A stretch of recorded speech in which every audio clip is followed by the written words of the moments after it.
We are on chapter 1, face forward. So this is all about her skincare, what she does to beautify her face and keep her skin looking really nice. So this is basically beauty tips from Dita. Good skin is no trivial pursuit. Skincare is consequential. Giving it the time of day, 2 times preferably, is among the most crucial steps towards beauty and health any of us can do for ourselves. Don't, and it most certainly will reflect badly, especially as the calendar leapfrogs into the future. All the shimmering eyeshadow and ruby lipstick in the world won't make you dazzle if the complexion underneath it all is dull and damaged. I'm always asked what brands I use, but that's the most irrelevant question in the world. My skin is not your skin. It's not going to become the same if we use the same product. If you have skin issues, see a dermatologist. It's more economical than buying 50 face creams in search of a miracle. As for products based on ingredients that are organic or natural, I long avoided much of this category as something too hippie, lacking the luxurious feel and experience I sought in my beauty ritual, which, let's face it, is a part of what we are paying for.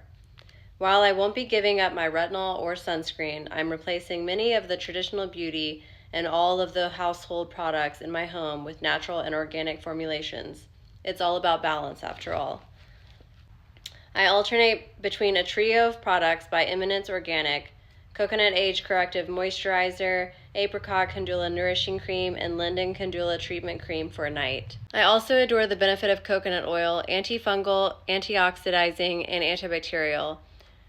It makes an ideal makeup remover. It's also effective as a scalp and hair conditioner and shaving cream because of its hydrating qualities. Just make sure that it's organic and virgin. Coconut oil is fine, but not if you have acneic skin. It is actually very comedogenic. Take it from someone who knows. So if you have breakouts, just avoid that. Skincare should be second nature, a daily habit as routine as brushing your teeth. Whether I'm at home or in LA or some faraway place, my morning routine is just that, as fixed as a dance act on stage. In between brushing my teeth and having breakfast, which I never skip, the next step is my face. I start out with a splash of warm water, never too cold, never too hot, or the shock can break fine capillaries. Use a pea-sized drop of Sudsy cleanser. The trick is to use something that is mild, soap-free, and non-comedogenic. As the French like to preach, soap should only come into contact with your skin from the neck down. Too much oil in the face cleanser can clog your pores, and too little can dry out your skin. So choose something suitable for your skin type. Gentle circular motions during washing are critical, and making sure you're doing it long enough as well. Residue can clog pores. Take your time. Toner is optional. Alcohol, whether it's in the form of a cocktail or toner, will dry out the skin. Make sure the toner is alcohol-free and preferably one with an AHA, like alpha hydroxy acids, that can minimize pores or ingrown hairs. Yes and no, I would not actually recommend using an AHA every day. BHA or a PHA is also really good choices. I still wouldn't recommend using those every day. I would use like a gentle hydrating toner every day, and then every now and then throwing in an AHA or BHA toner for gentle exfoliation. Moisturizer, on the other hand, is never optional. Some faces need less lubing up if you have more acneic or oily skin, and some with drier skin needs more of like a rich cream or serum immediately after cleansing. Don't forget the neck and décolleté, definitely not. Before makeup goes on, sunscreen, sunscreen, sunscreen. I protect my face, ears, neck, arms, and hands with a layer of nothing less than SPF 20, and I actually recommend a 50. Young women and men with skin trouble always ask me, how is your skin so perfect? My skin is not perfect. I work at it. Find a good dermatologist, I advise them, and before countering that it's too much money, consider how much you might blow on a pair of shoes or an overpriced jar of magic cream.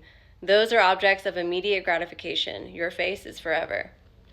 She also goes on to say that you have to pick a dermatologist that is right for you as well and actually cares about the health of your skin, because she actually had a very similar situation happened to her where she was going to this very famous dermatologist and her skin was just getting worse and worse and worse. They were just trying to sell her on whatever they were selling. And I've had the same thing. I've also went to dermatologists and they've recommended CeraVe, which every dermatologist does, and it's absolute garbage. So yes and no. Sometimes you do need to go to a dermatologist, but also if your skin isn't getting better, seek elsewhere.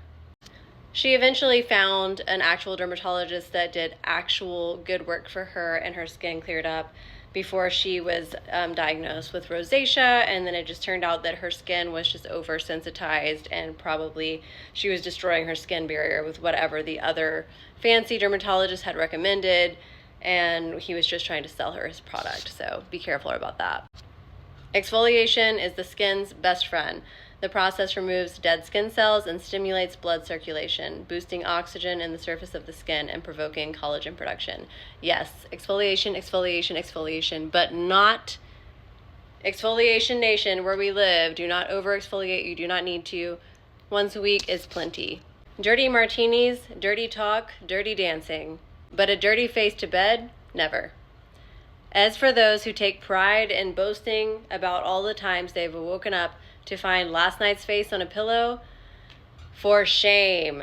No matter how much an evening runneth over with follies and toast, I always remove my makeup. I can count on one finger when I've fallen asleep with whatever smudge remained from an evening flurry. I just won't do it.